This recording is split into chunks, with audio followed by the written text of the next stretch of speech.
to talk about 50 Cent and specifically the Power franchise. He was making moves this week, letting people know that he's got fan control and got himself a much better deal over at Starz Network. So you brought this up. I think, in general, 50 Cent always has the vitamin water story to tell. In his book, details that very well. It's very inspiring. But his return to music was successful, too. It wasn't what he thought it would be, but his foray into TV has been extremely successful. And if the money's right and the production questions go away, the show's just going to get better and better. Yeah, so we're talking about like 50 Cent with the Power situation. So Power just closed out their 4th season. Season finale was a doozer. This whole season was crazy. A lot, some deaths unexpectedly happened. The fucking live tweeting is crazy too. Yes, It's so funny. Yeah, some deaths happened, unexpectedly. And as we know, the show Power is the 2nd highest rated show on cable, next to Game of Thrones. And so 50 Cent was saying that they only had 10 episodes for the last couple seasons, and they've been, and just like Game of Thrones, Power storyline is continuously, right? So you watch one show, it starts where the last show ended off at as the one storyline.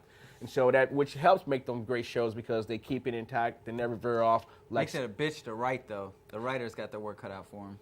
The show is the 2nd highest rated. It ended, and then 50 was mad because they're trying to cram so much into limited 10 shows, and he's been wanting to get more shows. So 12, episodes, 13 episodes. This year in particular, episode 8, they were really mad because they figured like that should have been 2 shows and they wanted to go, and Starz didn't give them that. So he's been threatened for the last couple of years to kind of take the show away from Starz and give it. And why he's saying that? Because Starz wasn't a highly rated show. He took Power to that station and it blew up. And then now people start subscribing to Power and they weren't giving him the shows or the money.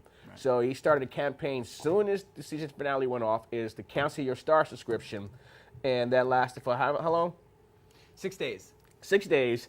And that lasted for 6 days. And then By the 6th day, they had it figured out. And he was super happy. He was writing stars on his face. Absolutely.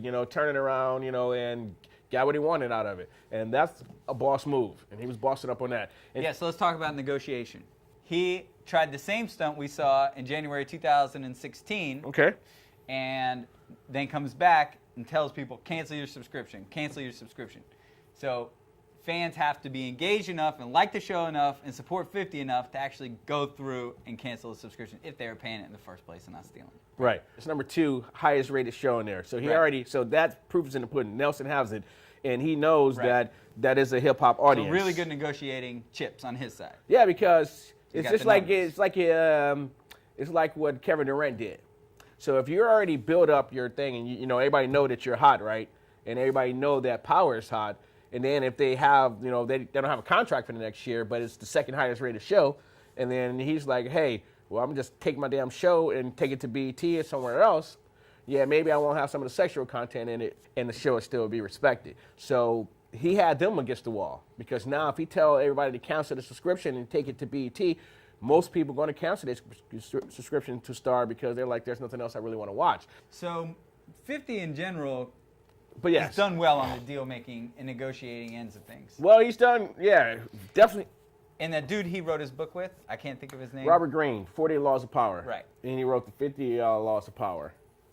Him and 50 really hit it off. Well, 40 Laws of Power it's just like the art of war. That book is kind of falling into that kind of category right there. But he also, during that process of writing that book and working with Greene, changed his financial situation to the positive. It was already positive, but because he got $1 million for signing it to Slim Shady and Aftermath, and so then his first album sold 10 million records.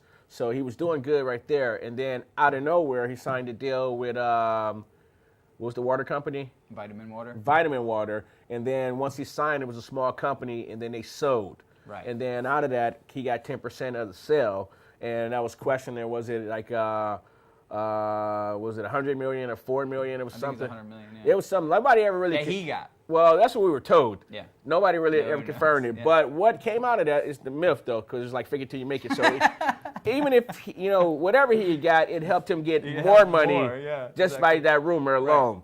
And one thing that really showed to me, one of his biggest power moves for me was not only what he's done, he's been a great businessman, great negotiator. This guy has 3 or 4 movies with Robert De Niro.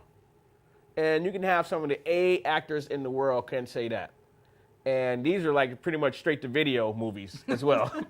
So making those 3 to 4 movies with Robert De Niro, and then having his own movie run on the heels of 8 Mile with the Get Rich or Die Trying movie. That, was on the heels of an autobiography film. He did his own acting there and showed everybody he had talent. Yeah. So he's actually turned out to be a pretty good actor, pretty good negotiator, Good businessman. and the biggest troll in hip-hop ever. He's the funniest. Yes. For me. No, yeah, by far the funniest, because nobody's safe. I mean, he would Right. troll Puffy one day and, he's on stage with him the next. Yeah. Dog out Jay-Z and support him He was a week hammering later. Conor McGregor during the Mayweather lead up. Oh, yeah. So, yeah, biggest troll, biggest name, and a good actor. So 50 Cent's been making boss moves, Curtis Jackson, ever since Wankster. Well, really, How to Rob, which was the first song that had, propelled him when he started talking about he's going to rob every MC in the game, just about. And a lot of stuff came out of that. A lot of people wanted to beat him up, and some people did. More so Ja Rule and the Supreme Team. But anyway, 50, we're going to keep it on the positive with you, brother. Keep doing the boss moves, Stay solid, keep trolling them. Bossing up. We out.